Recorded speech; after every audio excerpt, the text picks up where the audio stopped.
Hello, everyone, and welcome to Exploring Cinema. I'm Nate. And I'm Dylan. And I'm Adam. Today, we are going back to 1959 and talking about Some Like It Hot from huge classic Hollywood director Billy Wilder.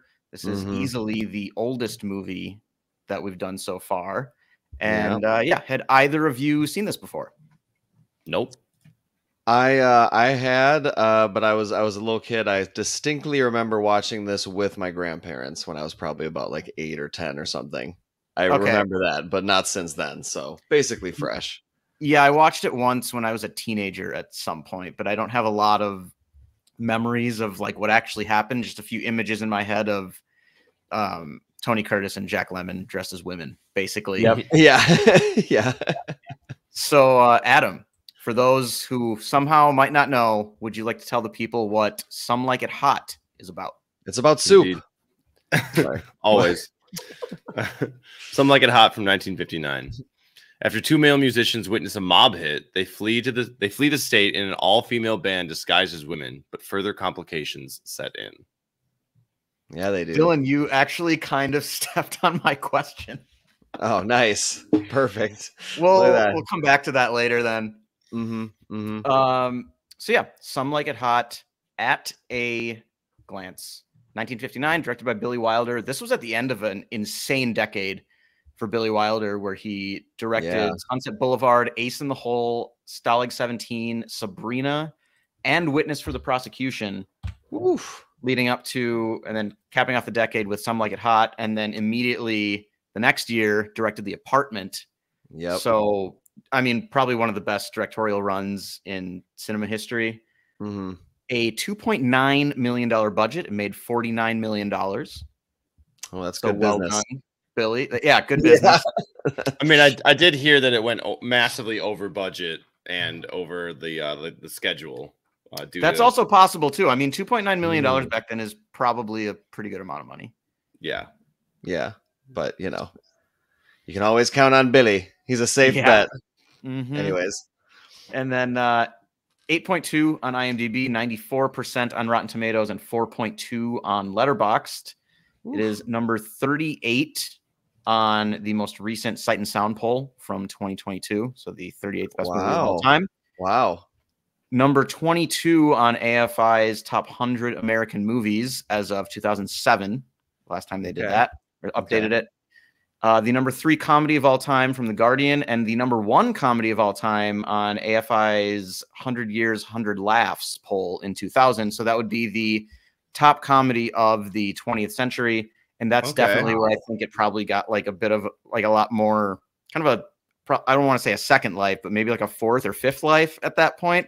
It wasn't like a movie that did poorly or anything, but I think it kind of came back to the forefront when they named it the best comedy of the 20th century. And then it did get 6 Oscar nominations for Best Director, Best Actor for Jack Lemmon, and then Best Screenplay, Best Art Direction, Best Cinematography, and Best Costume Design. And Best Costume Design was its only win. Interesting. Very interesting.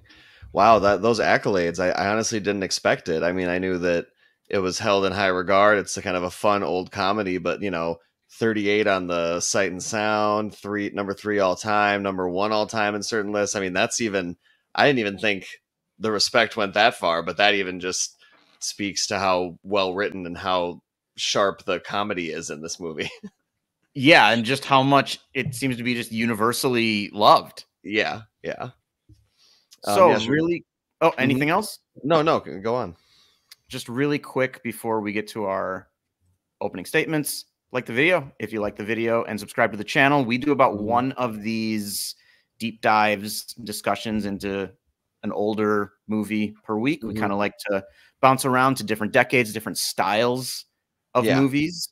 We got October right around the corner here, so we're going to be hitting 4 or 5 sort of classic, maybe a little more obscure and artsy horror movies that maybe aren't part of kind of the mainstream, but cinephiles, I'm guessing, are very aware of. So really looking forward to those. So yes, and if you want Yeah, and I was gonna say, and if you want kind of more classic horror stuff, go to Speak Film and Enter, our other YouTube channel and podcast, and go to any of our October seasons, and we're definitely talking about. We're doing tournaments, brackets, reviews of classic horror movies. We've done it all, but yeah, this October we're gonna try to pick some kind of obscure, real cinephile stuff. Right, and with that in mind, starting October off, we're going to be watching Perfect Blue. The anime movie from director's name is escaping me at the moment. Satoshi Kon in 1997, the psychological horror thriller that is extremely highly rated everywhere that rates movies. So I watched this a little ahead of time about 10 days ago, and it blew my mind. And I'm very excited to talk to both of you about it. So really looking forward to that episode. So with that all out of the way, we can jump into our opening statements. And Dylan, I think I'd like to hear from you first today. Yeah, my opening statement is a classic film from Billy Wilder that was fun in 1959 and only shows its age a few times, in my opinion. Okay. You hear the plot and you hear the year and you think, okay, this could be maybe problematic or at least cringy. But it actually just shows that smart, well-written comedy that kind of actually loves its characters and keeps their humanity at like the forefront always ages well, in my opinion, or at least usually. I was gonna say this movie for the most part, it's like the punchlines to a lot of the jokes is like one of the most tired punchlines in human history, which is just guys acting like girls. But this movie is a masterclass in how to tell the joke in a different way so that when you get to the punchline, everybody laughs. And universally, through the ages, they laughed back then, and it's 2023 and I still laughed a lot. So I just think this is really it shows how to tell maybe a joke that's been told 100 times, but in a fun way that gets everybody on board. All right, Adam, you finished this movie about 18 minutes ago. Basically, yeah. What are your thoughts? Just fresh out of the box here. Yeah, I don't really have organized thoughts yet. I didn't have an opening or a closing statement. So this is just a classic movie that that performs the way you think a classic movie should. It's very how do I want to say this? It's understandable why it has stood the test of time. More to Dylan's point is when you have good writing for jokes that seem to be universal, every culture has these types of ooh, girls dressing as men dressing as women, that's always sort of funny. This is a perfect way to encapsulate that, and this is a great representation of why those jokes are funny. I hate to interrupt because I forgot the last thing I wanted to say in my opening statement, which is also to your point, is compare this to 90s comedies that would have this type of subject matter. Oh, that would be so much worse. This movie was made in 1997. But here it is in 1959, and it still holds up. But a lot of them from the 90s don't, and that's just absolutely yeah. Can you imagine David Spade being in this movie, or Ben Stiller? Yeah, just or Adam Sandler. Just some really big Sean Michael Scott and this the American Pie crew. It was but no, I felt like it's kind of done almost he kept it kind of classy in a way that I feel like it has made it stand as much as you can while still poking fun at everything. It absolutely still holds up. So yeah, I feel like I'm going to be the lowest of the three of us on this movie. My opening statement is that I do and don't understand the hype. So that's not to say I didn't laugh at times. I'll say Nate doesn't have joy in his life. He can't. So I felt like a lot of it, I mean, obviously it gets a lot of its humor from just Jack Lemmon and Tony Curtis dressed as women and having to pretend to be women. But that's kind of struggling exactly how to, it's just sort of the same joke over and over again. And eventually I just kind of felt like, are we going to do anything else? I don't know. I was kind of constantly back and forth. It wasn't like I loved one half and didn't like the second half. It was just kind of like I felt like there were larger gaps between the laughs for me than I was expecting for something with the accolades of greatest comedy of all time. and one of the best movies ever made and one of the best American movies ever made and all that stuff. Mm-hmm. And I understand the performances are huge. I thought it was really fun to see Marilyn Monroe. I don't think I've seen her in anything else.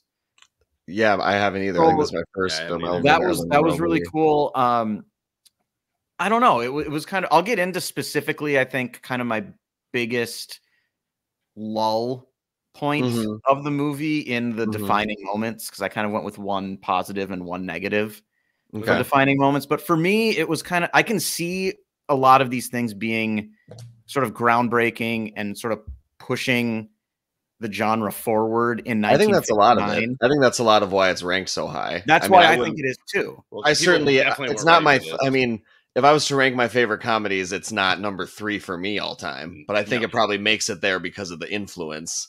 Absolutely. You know, like, how often this has been parodied and like tried to be replicated and just can't capture the or same even kind of replicate magic. It really well, like The Birdcage or something. You know, like it laid the groundwork for a lot of really great comedies that I think maybe even have higher high points and are better overall movies than this.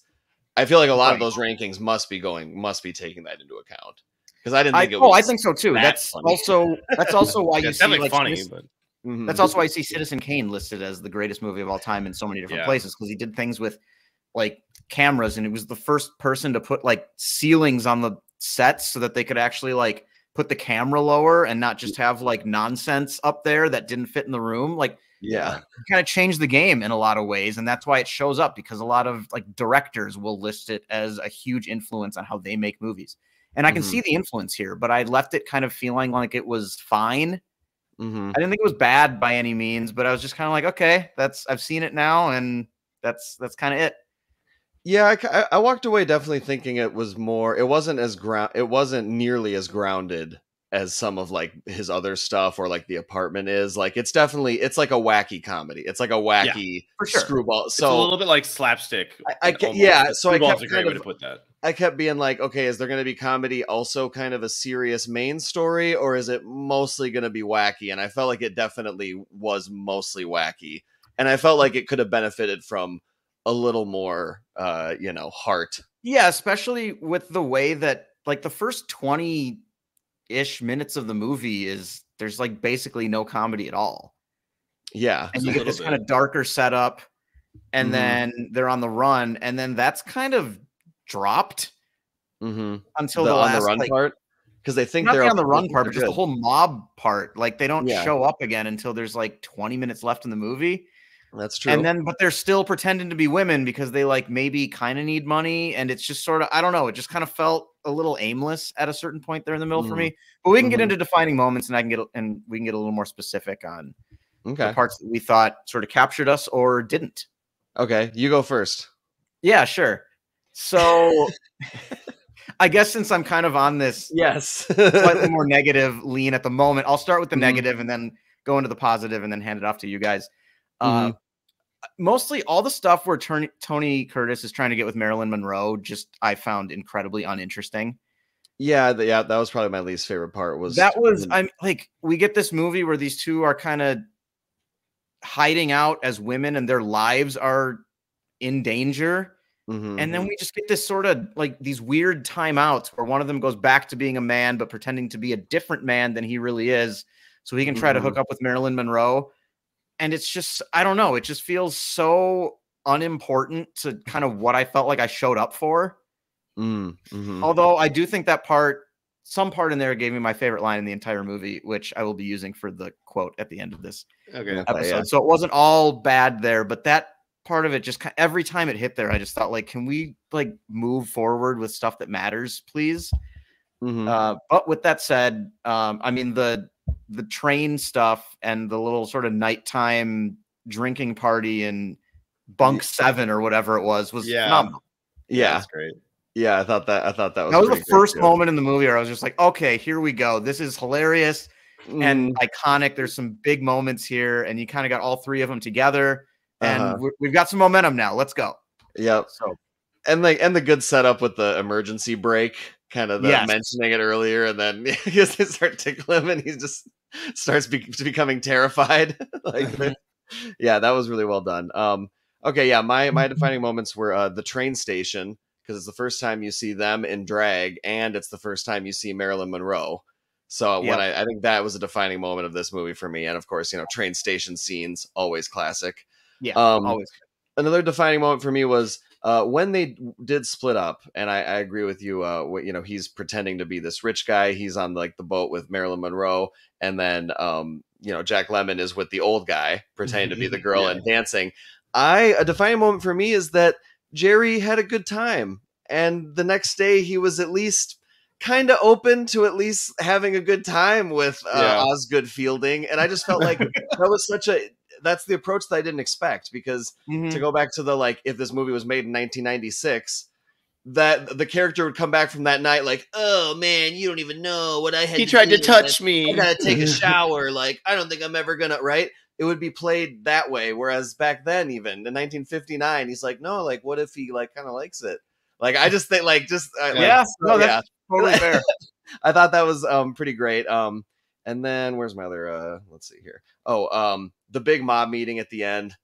The death of Spats Colombo.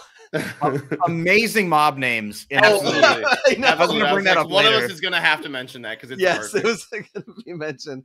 Spats' death when we finally meet little Bonaparte. Just that whole scene, it's just because to your point, Nate, that was where I kind of got more of what I was expecting from the first 20 minutes, because Billy Wilder making jokes about mob stuff, I'm always in for, and I could have done more of that, because it seems like everything with the mob guys was pretty sharp, and I liked it. And then lastly, just the final line, I'm a man while nobody's perfect. I mean, that's kind of the iconic final line. It is one of the most ever. So that's pretty good. It's great when any movie can end with an iconic moment, but for a comedy to pull off an iconic closing line, we don't see that usually. Recent memory is really only Barbie, which has kind of that iconic closing line. Yeah, that's a very good comparison. So those are my defining moments.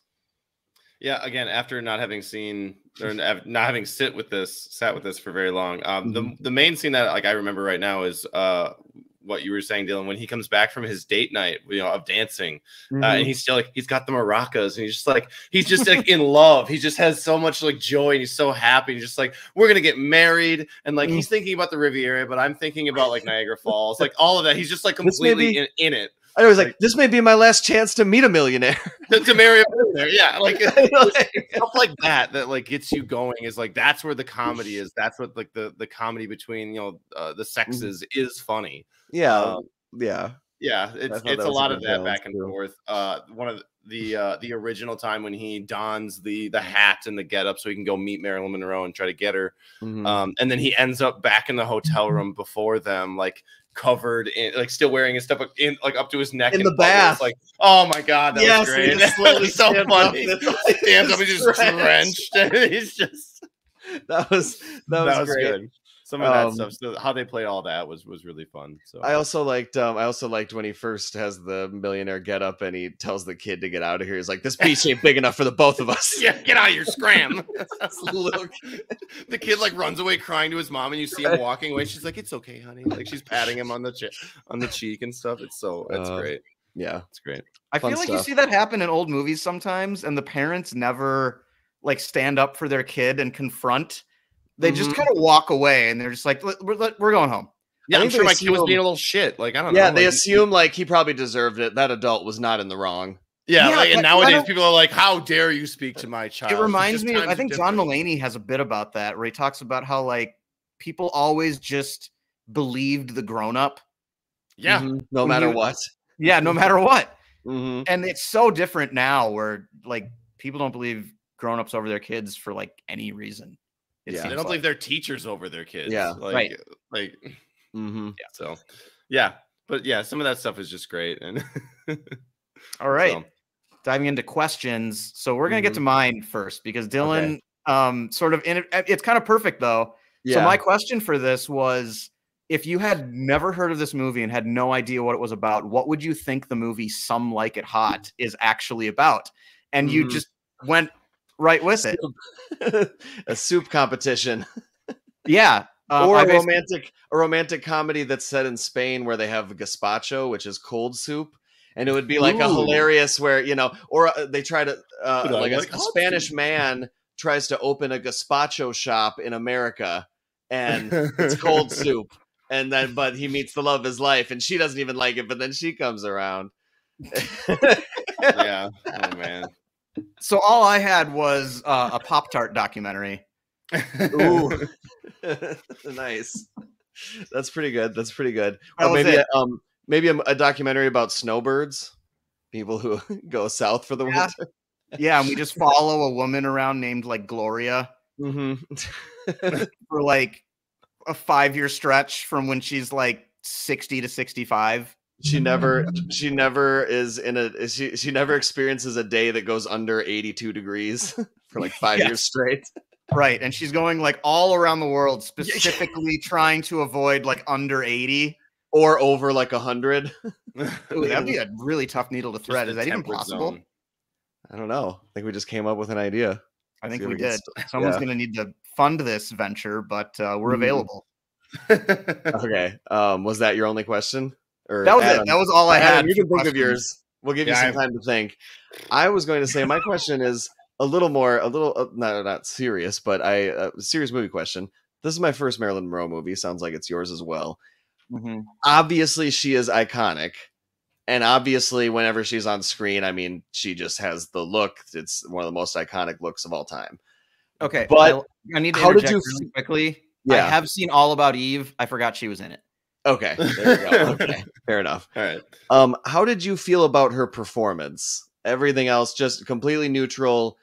Just her performance, because I'm kind of on the fence about it. It felt there were times, sometimes when she was like the faces she made or the expression she was making when she was like supposed to cry, or she was like, there were some things where I'm like, I don't think she's a very like, I don't know if she, but then other times I was like, oh, okay, no, she's like definitely got it. I mean, and she was in 105 movies. I am in no way saying she's not talented, but like, how did you feel about her performance? This is my first Marilyn Monroe movie ever, and I came away thinking like she was okay.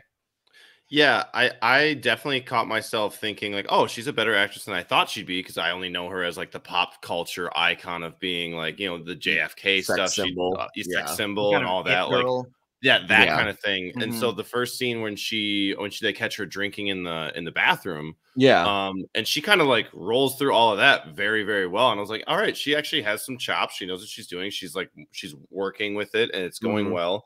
So I was considerably impressed. Now I've read a bunch of like some of the tidbits and stuff, and she's like very difficult to work with. She like often didn't come out of her dressing room for like shooting days, so they just like had to scrap that day. She like didn't know her lines, like didn't really do anything that was productive. She was very hard to work with. They did like 40 or 50 takes for a lot of scenes because she didn't know her lines or flubbed them. And at this point, she's huge. I mean, this is later in her, her fame was growing throughout the 50s. So she's a big star going into this movie. Huge star at this point. Mm-hmm. And I did read that the director, Billy Wilder, like didn't even invite her to the rap party because he hated how bad she was. Like she's the reason that like everything was over budget and over scheduled, because she's like didn't help, wasn't there for a lot of things. That said, he had come back later and said that like, she may not be the best actress, comedian, singer, whatever, but nobody else brought more to that movie than she did. Yeah, I think she definitely has a presence. You can What do you think, Nate? That's kind of what I was gonna get at. Is like this movie uses her perfectly. Yes, where like she's in the exact kind of role she should be in. She gets to sing twice. Yeah, which is just, like, this is a movie that knows how to use, and this is something clear. Like I've seen a bunch of Billy Wilder movies that I really like. He just kind of knows where to put people and how to cast well. And I just instantly, I mean, just the way that we meet her, which I actually had kind of under my observations and musings, like the music that plays when we meet her for the first time made me laugh right out loud. It just felt so classic. The first time just meeting this just like drop dead gorgeous person who everybody is just instantly aware of. And I just thought like, okay, I get it. It took me like 5 seconds of her on screen to be like, I definitely got that. I see it. It was like, she's a star. Right. Yeah, that's the star. I definitely saw that. So I just wanted to bring that up, I guess, because definitely there were some scenes like when we first meet her. I liked that. I like when she's kind of being, playing fast with it. It seems like, but it just seems like there was the one in mostly the stuff with Tony Curtis in the yacht, where he's like telling her like his sob story, and she's supposed to be kind of like, oh, that's so, I feel bad for you. And that one, it felt like the chemistry and just kind of the back and forth. It felt like it kind of broke down in that part a little bit, but it was still, I mean, I agree. I think definitely without her, this movie would not have the notoriety. I doubt. I think that it had, even if maybe a better performance, but who knows? So that was my only question. And I was going to also say your favorite zippy one-liner off the top of your head. Ooh. Oh, I'm saving mine for the quote. You're saving yours for the quote? Okay. Yeah. I had one, but I'm not going to be able to find it in time, so we'll just have to move on. Okay, yeah. I mean, my there's question, a lot of them. Yeah. Dylan, you got a couple? I mean, I got a couple. I don't want to run through them all, but I did like when they said they're from the Sheboygan Conservatory of Music. Yes. Shout out Sheboygan, baby. Adam, I thought of you instantly. Yeah. I was like, yes. It reminds me of that line in oh my goodness, Home Alone. Is it Home Alone 2? No, it's Home Alone, regular Home Alone. When John Candy's like, oh yeah, we're from Sheboygan. And I was like, oh yes. So yeah, no, and then just the names, Spats Columbo and then Toothpick Charlie. Yes. Amazing. Amazing name. Toothpick Charlie also totally could have been a baseball player. Oh yeah. Absolutely. Oh yeah, Toothpick Charlie. Yeah. Oh, no, I mean, I know. Oh, yeah, sorry. No, so many good ones. Did you have one or? Yeah, I found the one I wanted. It was water polo. Isn't that terribly dangerous? Like, I'll say I had 2 ponies drown underneath me. Yeah, like just 2 ponies drowned under me. Just money of a line. So quick. I love the. I liked the playing with the Spats Columbo stuff and a little Bonaparte at the end. Some people say he's gotten a little too big for his spats. Yeah. Just the joy on your face while you were waiting to deliver that punchline was worth this entire episode. Oh, I've been waiting for it ever since I finished the movie. It's so good. And even the you shave with your spats on. I sleep with my spats on. All right. Luckily, you've not stepped on my quote for the end of the episode yet. So I knew it. We're good. We'll keep moving here onto observations and musings. So I'd already kind of mentioned I had the music when we first meet Marilyn Monroe is just absolutely classic. Mm-hmm. And then, yes, Toothpick Charlie is an amazing name. Also, I love how they filmed the mob boss's shoes. Yeah. That strategy to just kind of show us where he is from like the ground level when they're like hiding under tables. Or just somebody spills something and like you see the foot and you just know instantly. I thought that was fantastic. And then I have one other that I think we can save for tidbits. Okay. My observations. First one was Jack Lemmon sure can spin that bass around. You remember that? Started spinning that Dress thing. it up a little bit. Yeah. Is that a move? I was wondering that as we were watching it. He's like, give us a little energy and personality. And he's like, all right, I'll just do this 9 times. Yes. Second one was, do you think Marlon Brando copied Little Bonaparte's delivery a little bit for his Godfather role? Because this came out in 1959, and immediately when he started talking, I was like, oh, he's doing it like Brando on The Godfather. And I was like, wait, like this is 20 years before it. Like, I felt like his delivery and just kind of some of the way it was very Brando-esque. I also wanted to say the time capsule effect of Marilyn Monroe whenever she was on screen.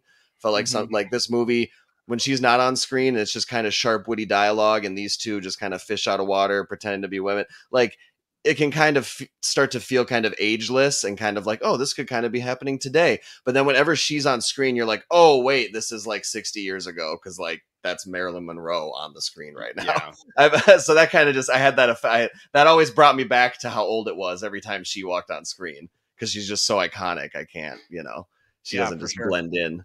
Yeah, you instantly know who she is. Yeah. Mm-hmm. It's funny that you say that was Brando-esque, because I was coming across looking for some of the tidbits. I came across something that was Little Bonaparte is based off of Benito Mussolini. Okay, okay. So maybe Brando probably okay. Took a little bit of that. I mean, also it's just like Italian. Yeah, Italian mob boss stuff. Yeah. There's only so many different ways you can do that. Mm-hmm. Yeah. Except we didn't pay no taxes. Like yeah, that one. Well, and after that, when the cop busts in and he's like, what happened here? And he just slowly turns to his buddy and he's just like, something in that cake didn't agree with him. Yeah. Oh, that reminded me. That guy who talked weird. Oh yeah, that weird. You know who I'm talking about? Like kind of strange. Yes. Guy. Like when the cop walks up to them in the speakeasy at the beginning of the movie, and he just like kind of looks at the milk glasses they have, and then one guy just goes like, buttermilk. It's buttermilk. Like, what on earth is that? How is what even? Was that in the script? Did they like what? Is that I have no idea what the purpose for that was, or where the inspiration for it came from, or what. Yeah. But that guy saying that line in that voice at that, like, that's not something that really should work or is really like a smart thing to have in the movie. But the way that guy talks and how like random ass that felt for him to just kind of weirdly say buttermilk like out of nowhere was honestly like one of the most memorable parts of the movie for me, and it was amazing. Yeah, no, I like too with that same guy earlier or midway through the movie, the detective asks him where everybody was, and he's like, where were you? He's like, I was with the boss at Rigatoni's. And then later, when his boss asks him where he was because he was supposed to be finding the two of them, and he's like, I was with you at Rigatoni's. Last one I realized I had some notes in another spot and not kind of copied down into my observations and musings section. Just the beginning of the movie, how unfazed by the bullets those criminals were.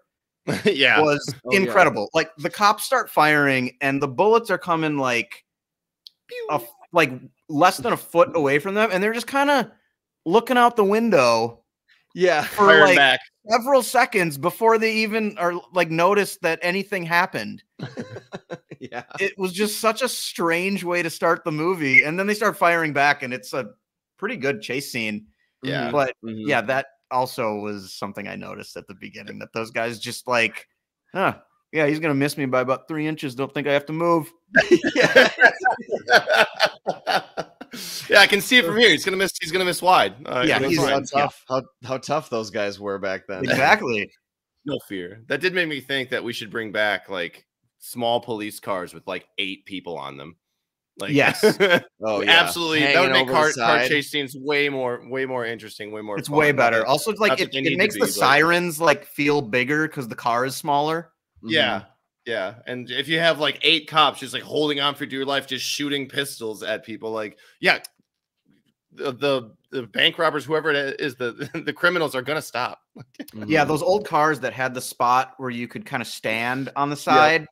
Those just make stand above the wheel better car chases. Yeah. Also, those cars only went 45 miles per hour max. but well, give them a better spot to grab on, and we can up the speed a little bit. Start putting governors on some other, supercars or something. We'll be fine. I mean, we saw Fury Road. Let's get some guys on right poles, and there's ways to do it that's safe. All right. All right. Give one of them a giant guitar. Yeah. Tidbits. They would fit with this movie because they're musicians. I think Some Like It Hot is the primary influence for Mad Max Fury Road. Yeah, because that's why he shoots flames out of the guitar. It's hot. It makes a Some Like It Hot Fury Road crossover. Oh my god! 2 guys who they have to pretend to be the crazy musicians to get on the convoy. They're just like, wow, these people sure are crazy, and it's playing their bass, but dressed as that witness me, yeah. Oh man, going undercover. That's a movie. Going undercover with the Fury Road freaks. I'm sure there's a name, an actual name for those guys that I'm forgetting, but yeah, I forget too. Yeah. All right. Anyway, tidbits. Tidbits. I had one. What did you have? Oh, I got a 4. Oh Go my with yours gosh. first. Start with yours. I mean, I just thought it was super cool that the whole like mob hit that they witnessed that kind of kicks everything off was the St. Valentine's Day Massacre. Yeah. And it was kind of one of those things where I was like, oh, the movie starts in 29 in Chicago. Like, that's really cool. So this guy's basically like Al Capone. And then we see the hit.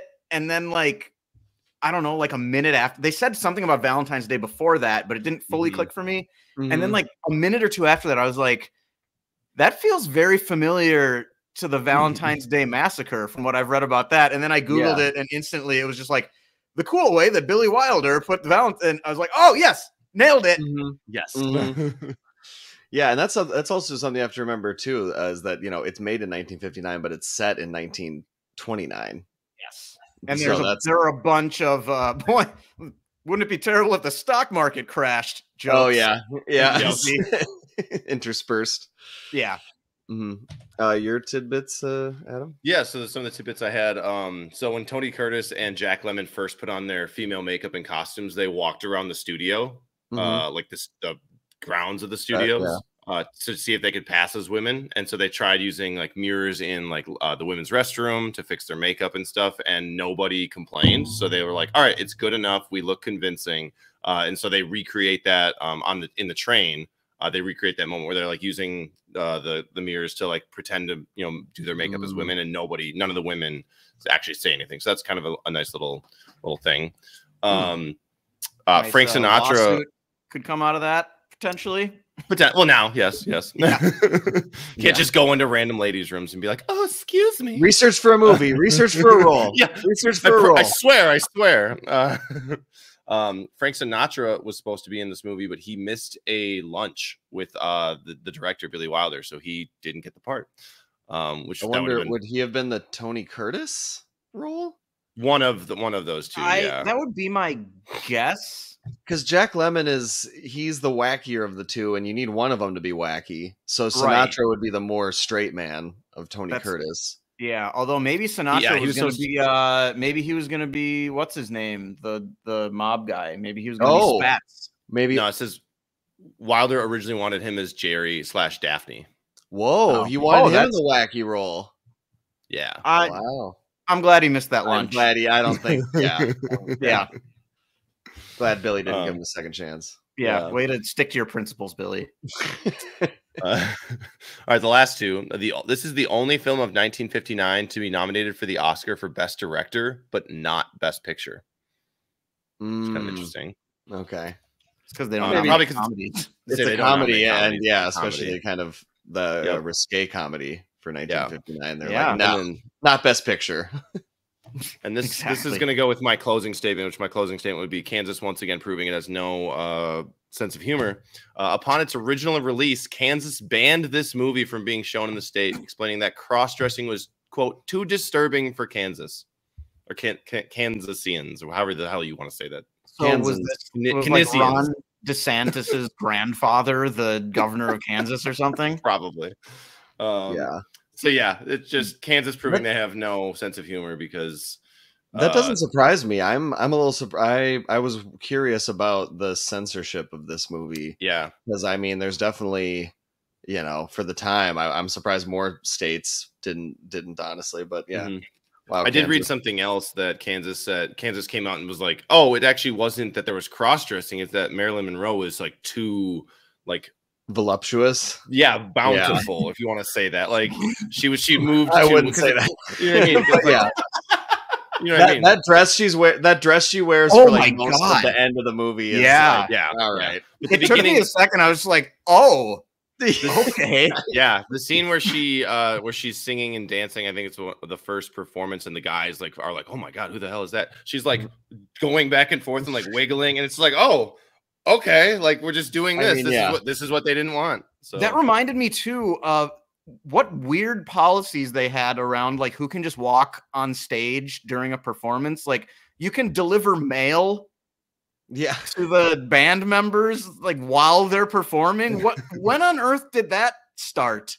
Yeah, and when he at the end when he walks up to her like while she's still on stage, like no one even tries to be like, excuse me, sir, she's singing a song. Like, yeah, like, and they're just like talking to this guy delivering flowers while they're like, and the conductor or whatever her name is not like, pay attention, get away. It's like they know their spots. They know just keep shouting for Beanstalk. There's moments in this movie where I was just like, who was this real, or did they just like need it to happen for the movie? Yeah. So that's most of the tidbits. The last one that I probably won't be able to find as I look for it. But while they were getting measured for the dresses, the two men, and then obviously Marilyn Monroe, the person taking the measurements made a joke like, oh, like Tony's got a better ass than you, Marilyn. And she turned and was like, yeah, but does he have these? And like opened her blouse and was like, but does he have tits like this? Which is the quote that's in, which is just hilarious. So I could see her being a little offended back then. Yeah. She's like the biggest, like, oh, Tony Curtis does. Tony's got a better ass than me. Tony's got a better. Like, yeah. Oh man. So yeah. Nice. So those are my tidbits. All right, Adam, do you have our lovely image to show everyone here? It is now time to award the McCabe Coat of Excellence. You are. In all of its or glory. not award it. It's really up to you. If this is the first time you're joining us for one of our discussions, we're big fans of McCabe and Mrs. Miller here, specifically McCabe's Coat. And so it's sort of our version of kind of what was the best part of the movie. This is a coat that each of us individually can hand out to one person involved in the movie in any way, and it's fully up to us, and we don't have to give it out if we don't think that there was anyone worthy or we didn't like the movie enough or whatever. So Dylan, you've been kind of starting everything off. Let's just stick with that. I'm gonna give it to Billy. I'm gonna give it to Billy here, and I'm gonna tie it in with my closing statement. When I watched this, even though I don't love it as much as The Apartment, which was his follow-up in 1960, which won Best Picture, which I just feel like is it has all the comedy, but it's a more serious love story. There's also kind of social commentary that's broader and kind of more in your face. I feel like this one, it kind of got there a little bit with Tony Curtis's rich man alter ego. There was a few social commentary jabs in there about rich people and whatnot. But I was, The Apartment is just kind of a superior movie, one of my favorite movies of all time. But when I watch this, you can still tell that just from a comedic writing standpoint, Billy Wilder really was that dude.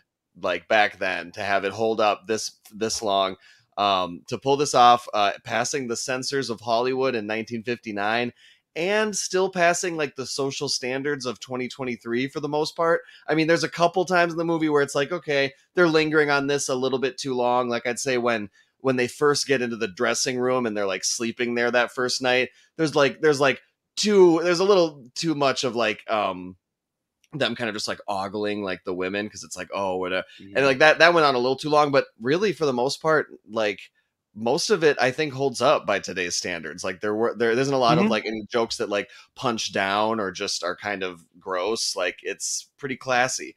So I give it to Billy Wilder for pulling that off, writing it something that holds up so well and has made so many different people laugh along the way. Like I mentioned, I remember watching this with my grandparents. They loved it. I feel like this movie is a pretty accessible comedy considering the concept and the year it was made in. So I'm giving it to Billy. All right, Adam. I'd love to give it to two. I'd love to give it to our main actors here. Co-leads. We can cut the coat in half. They could just share it. One wears it for a week, the other wears it for the next week. So Tony Curtis and Jack Lemmon, I think they're both quite funny. The quips they have, it's very quick and snappy. The dialogue, which is where the humor comes from. The humor to me was in those lines. It wasn't necessarily in I'm a guy pretending to be a girl, because some of that is there to me. Yeah, but a lot more of it is the comments that happen when he's getting picked up in the elevator by the old millionaire. You've got such strong ankles, and he's like, yep, and he just tries to walk out, and he's like, well, I'm whoever, and he's like, oh, I'm Cinderella number 2.